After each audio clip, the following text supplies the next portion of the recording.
ਮੇਰੇ ਖਿਆਲ ਦੇ ਵਿੱਚ ਰਾਜਕਰਨ, ਜੋ ਪਿਛਲੀ ਵਾਰੀ ਆਪਾਂ ਇੱਕ ਗੱਲ ਕੀਤੀ ਸੀ ਬਾਕਸ ਟਰੱਕ ਵਾਲੇ ਭਾਜੀ ਹੁਣੀ ਆਣ ਕੇ ਕਹਿ ਕੇ ਗਏ ਹਾਂਜੀ ਸੀ ਬਾਕਸ ਟਰੱਕ ਹਾਂਜੀ ਬਾਰੇ। ਸੋ ਉਹਦੇ ਬਾਰੇ 'ਚ ਇੱਕ ਚੀਜ਼ ਮੈਂ ਕਹਿ ਦਿਆਂ ਕਿ ਮੈਨੂੰ ਵੀ ਕਾਫੀ ਕਾਲਸ ਆਈਆਂ ਕਿ ਸਾਨੂੰ ਗਾਈਡ ਕਰੋ ਬਾਕਸ ਟਰੱਕ ਦੇ ਲਈ। ਬਾਕਸ ਟਰੱਕ ਦੇ ਲਈ ਤੁਹਾਨੂੰ ਲੌਂਗ ਹਾਲ ਦੇ ਵਾਂਗੂ ਗਾਈਡੈਂਸ ਜਿਹੜੀ ਆ ਉਹ ਘੱਟ ਕੰਮ ਕਰਦੀ ਆ। ਤੁਸੀਂ ਬਾਕਸ ਟਰੱਕ ਦੀ ਕਿਸੇ ਕੰਪਨੀ ਦੇ ਵਿੱਚ ਕੰਮ ਕਰ ਸਕਦੇ ਆ ਪਹਿਲਾਂ, ਟੂ ਅੰਡਰਸਟੈਂਡ ਕਿ ਬਿਜ਼ਨਸ ਕੀ ਆ। ਇਹ ਜਿਹੜਾ ਬਾਕਸ ਟਰੱਕ ਦਾ ਬਿਜ਼ਨਸ ਆ ਉਹ ਲਿਟਰਲੀ ਨਾਟ ਈਜ਼ੀ। ਇਹ ਇੰਨਾ ਈਜ਼ੀ ਨਹੀਂ ਹੈਗਾ ਜਿੰਨਾ ਈਜ਼ੀ ਲੌਂਗ ਹਾਲ ਟਰੱਕਿੰਗ ਦਾ ਕੰਮ ਹੈਗਾ। ਸੋ ਬਾਕਸ ਟਰੱਕ ਦਾ ਕੰਮ ਕਾਫੀ ਜਿਹੜਾ ਹੈਗਾ ਉਹ ਇੰਟੈਂਸਿਵ ਹੈਗਾ। ਆਪਣਾ ਤੁਹਾਡਾ ਮਤਲਬ ਕਿ ਉਹਦੇ ਵਿੱਚ ਮਿਹਨਤ ਮੁਸ਼ੱਕਤ ਬਹੁਤ ਆ, ਫਰਸਟ੍ਰੇਸ਼ਨ ਬਹੁਤ ਜ਼ਿਆਦਾ ਆ।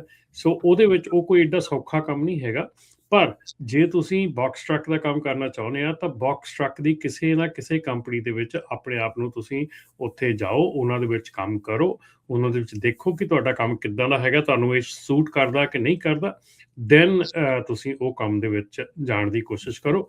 ਪਰ ਜੇ ਤੁਸੀਂ ਸਿਰਫ ਤੇ ਸਿਰਫ ਇਸ ਕਰਕੇ ਬਾਕਸ ਟਰੱਕ ਲੈ ਰਹੇ ਕਿ ਐਮਾਜ਼ੋਨ ਦੇ ਲੋਡ ਆ ਉਹ, ਨੋ ਡੋਂਟ ਡੂ ਇਟ। ਕਿਉਂਕਿ ਉਹ ਇੱਕ ਕਿਸਮ ਦਾ ਜਿਹੜਾ ਐਮਾਜ਼ੋਨ ਦੇ ਲੋਡਸ ਹੈਗੇ ਆ ਉਹ ਆਪਾਂ ਨੂੰ ਸਾਰਿਆਂ ਨੂੰ ਪਤਾ ਹੈਗਾ ਕਿ it's just not that good of a deal.